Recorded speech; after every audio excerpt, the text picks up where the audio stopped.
5 दिन जाए प्रबल बर्षिब। आज 8 जिले वर्षा अलर्ट कला पाणीपाग विभाग।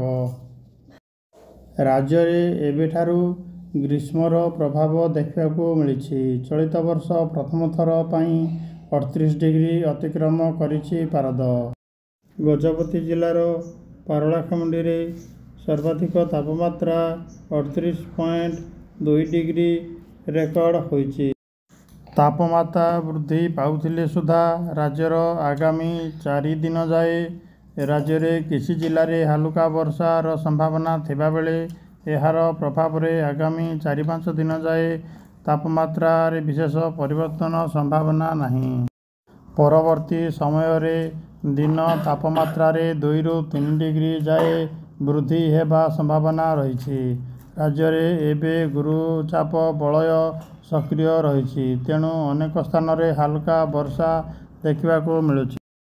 गतकाली बालेश्वरर बाहानगारे सर्वाधिक 20 मिलीमीटर वर्षा रेकर्ड होइछि। एहा परे बौद्ध कंटामाल रे 18 मिलीमीटर वर्षा रेकर्ड होइछि।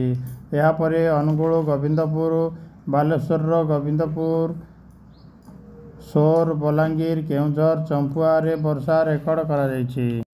भुवनेश्वर और कटक रे किछि स्थान रे हल्का वर्षा होइथिबा बेले तापमात्रा रे विशेष परिवर्तन घटी नथिला। भुवनेश्वर तापमात्रा 35.7 डिग्री थिबा बेले कटकर 34.6 डिग्री तापमात्रा रेकर्ड करा। आज 8 जिले में वर्षा हाई अलर्ट जारी करा जाइछि। मयूरभंज, केन्दुझर, नूआपड़ा, नवरंगपुर, कलाहांडी, कंधमाल, रायगढ़ और कोरापुट जिला वर्षा संभावना रही। मार्च 7 तारीख पर 4 जिला को हाई अलर्ट जारी करा जाइछि। केन्दुझर, मयूरभंज, सुंदरगढ़, झारसुगुड़ा आदि जिले में वर्षा हेबार संभावना रही।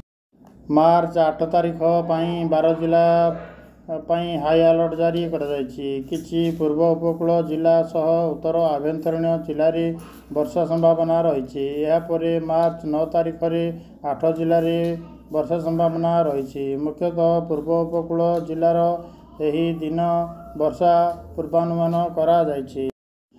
राज्य में सक्रिय थिबा गुरुचाप बलय जोगुं जलीय बाष्प पूर्ण वायु राज्य मध्यकू प्रवेश करुछि। उच्च तापमात्रा प्रभाव में केतेक अंचल रे वर्षा हेउछि।